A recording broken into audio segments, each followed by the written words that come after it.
Have you ever opened your banking app just to check something and then 20 minutes later realized you'd bought a candle, a hoodie, and a subscription to an app you forgot you already have 3 of? Let me tell you something. I used to be genuinely terrible with money. Not because I didn't earn enough, but because every time I felt stressed, bored, or even happy, my hands just went to my phone and started buying things. My bank account looked like a crime scene by the end of most months, and every time I tried to fix it, I made a budget spreadsheet, used it for 4 days, and then abandoned it like a gym membership in February. I was frustrated, embarrassed, and honestly, a little scared because the money kept disappearing and I couldn't explain where. After enough months of this, I decided to actually figure out why I kept overspending. Not just how to stop, but why the pattern existed in the first place. And what I found changed the way I think about money completely. Here's the thing. You've probably been told that overspending is a discipline problem. Just budget better. Just say no to yourself. Just be more responsible with your money. That's the classic advice, and it's also why most people who've tried budgeting apps still overspend within a month. Discipline runs out. Willpower is a limited resource. Treating spending as a moral failing instead of a behavioral pattern is like trying to stop a leak by yelling at the pipe.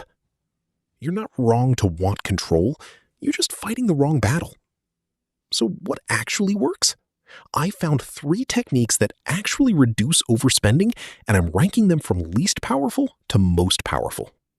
But first, if this is useful, hit subscribe. It genuinely helps. Let's start with the least powerful, but still worth doing. The 24-hour rule. I know it sounds almost too simple to work, but stick with me. This is just adding a mandatory waiting period before any non-essential purchase. You see something you want, you add it to a list or leave it in the cart, and you wait 24 hours before buying it. The science here is straightforward. Most impulse purchases are driven by a short emotional spike. And if you let that spike pass, your rational brain gets a chance to catch up and actually evaluate whether you want the thing or just wanted the feeling of buying something. The problem is, this only works on purchases you consciously notice you're making. It does nothing for the small automatic stuff, like food delivery or subscriptions that drain your account quietly. So effective, yes. On its own, not enough. Now, the second technique, and this one targets something deeper, friction engineering. Basically, making it physically harder to spend money without thinking. Removing saved cards from shopping apps, deleting the one-tap checkout, logging out of accounts so every purchase requires actually typing in your card number. This works because most overspending isn't a decision, it's a reflex.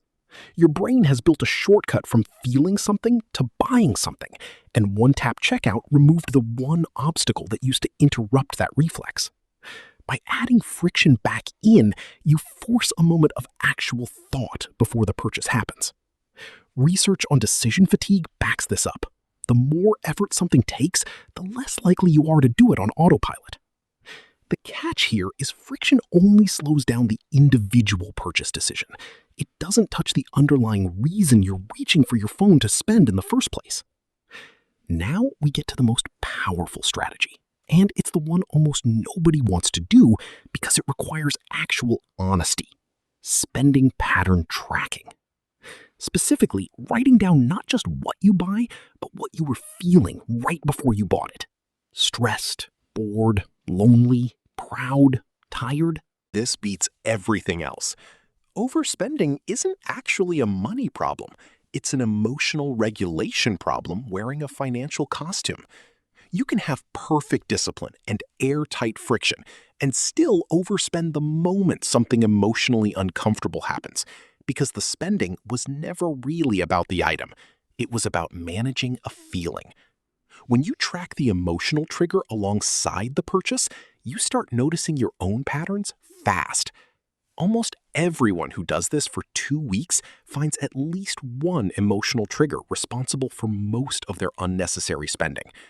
And once you can see the pattern, you can build a different response to that feeling, one that doesn't involve your card. So here's how I'd stack these together if you're starting from scratch. Add friction to your accounts today. It takes 10 minutes and immediately slows the reflex. Use the 24-hour rule on anything over a small amount you set for yourself. And track your emotional state next to every purchase for at least 2 weeks so you can actually see what's driving the behavior. There is only one thing that separates people who stay broke despite good intentions and people who actually fix their spending. And it's not income and it's not discipline.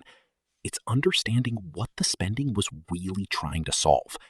You now know the actual method. The only thing left is deciding whether you're going to use it.